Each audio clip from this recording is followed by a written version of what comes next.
Hello and welcome to another episode of Inside the Tanks. We're back down here at the world-famous Tank Museum in Dorset.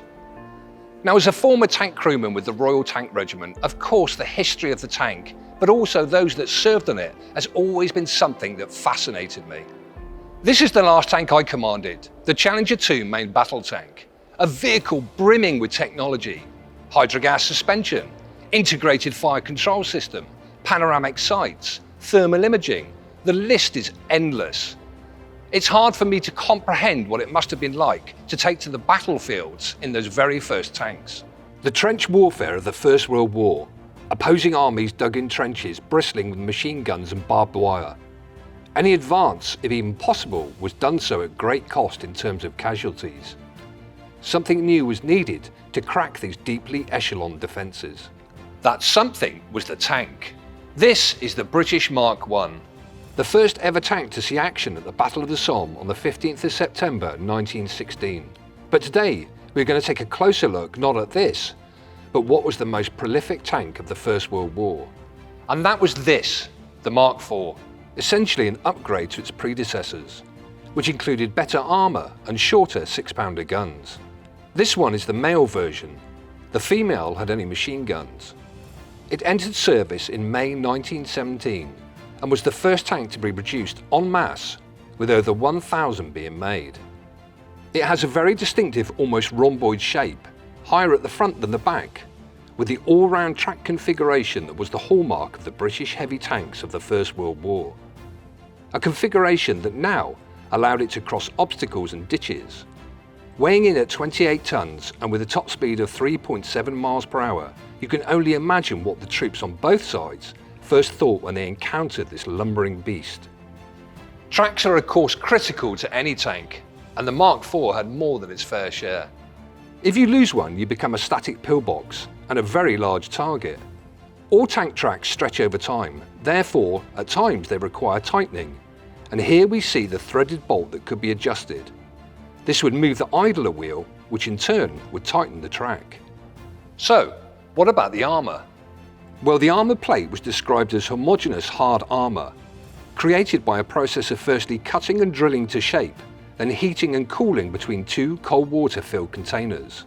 These final sheets came in 3 different thicknesses, 6, 8 and 12 millimeters, with the 12 millimeter primarily used to protect the crew areas, the 8 millimeter to protect the mechanical parts, and the 6 millimeter to protect the steel track plates. What protection did it offer? Well, little more than small arms fire. At the front we've got a towing eye and a ball mount for one of our 3 Lewis machine guns. On the left, as I look, we can see the driver's vision port, and on the right the commander's vision port, neither giving much of a field of view. On top we have a mock-up of what is called a fascine, a bundle of wood tied together. This would get dropped into a deliberately widened trench, and the tank could then drive across it. It was a risky business. The tank would approach, stop tilting forwards, and using a lever inside the cab, the chain holding the fascine would be released.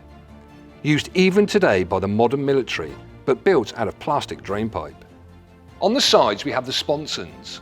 It's a similar but not exactly the same configuration on the other side of the tank. These can be pushed in for transport by rail.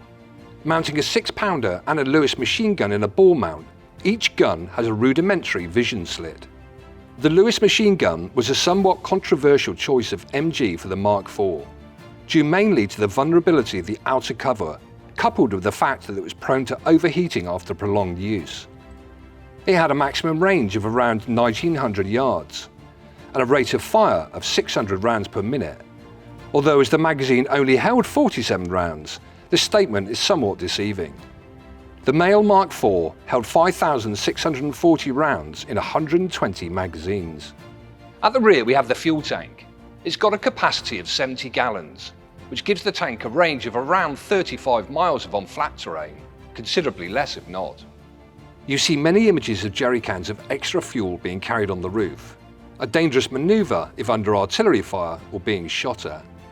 Before we go inside, if you've enjoyed the content so far, please hit the like and subscribe button. So here we are now inside, and as you can see, it's quite a large space. However, 8 crewmen were required for the Mark IV. 2 of these were known as the gearsmen. As the name suggests, their job was actually just to select the gears, 2 forward and 1 reverse gear for the Mark IV. At times, it required an incredible 4 people to just drive and steer the tank. We have a loader and a gunner on each side, and we have a commander and a driver at the front. Taking centre stage is the 105 horsepower Daimler engine and the transmission assembly. You may think that Daimler sounds very German. In fact, it was an independent British company founded in 1891 that was authorised to use the Daimler patents.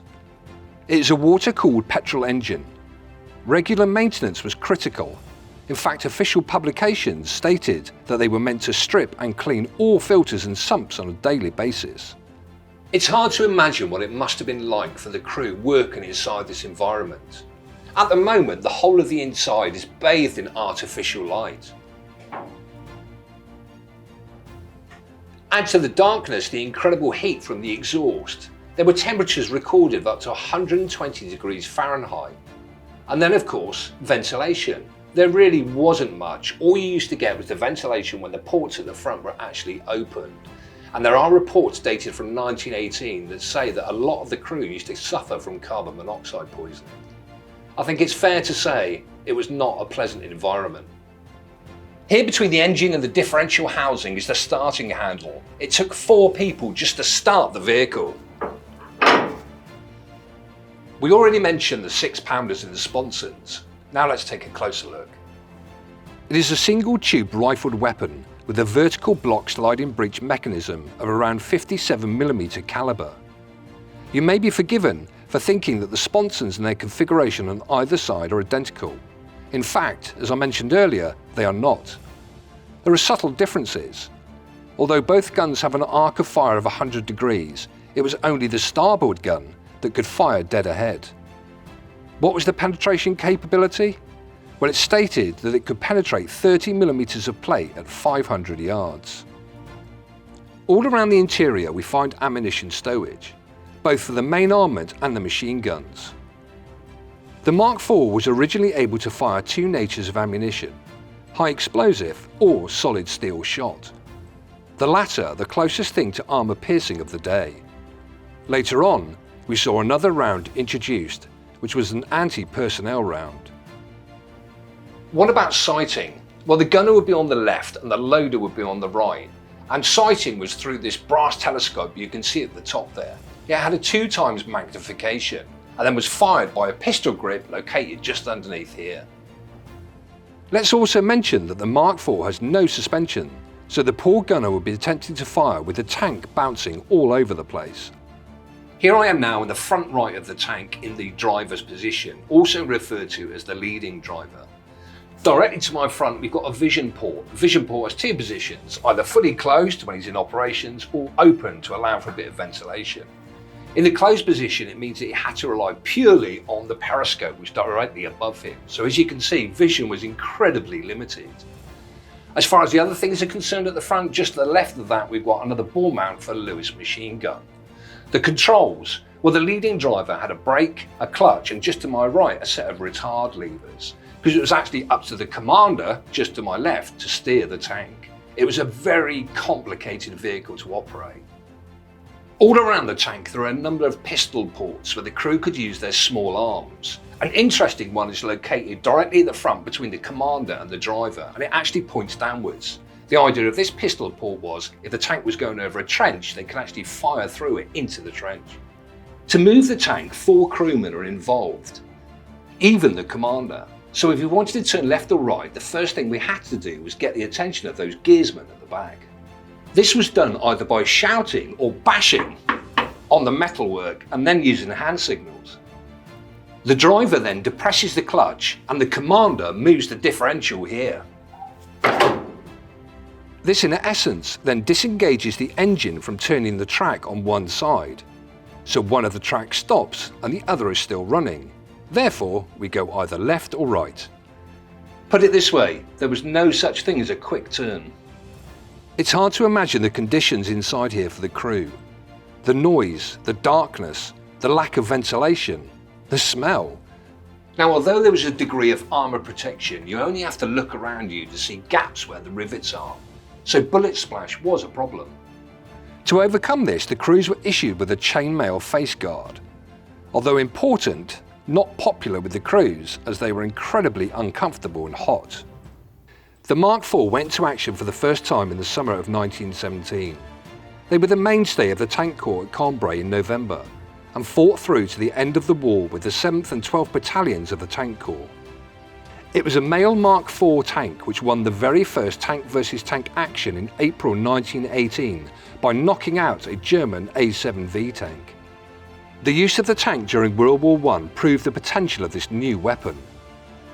Technology has come a long way, but to this day there is only one thing that makes a good tank great, and that is the crew. Thank you so much for watching. Tell us what you liked about the Mark IV in the comments, and of course also let us know what tank you'd like to take a closer look at inside. If you enjoy this series, please don't forget to like and subscribe.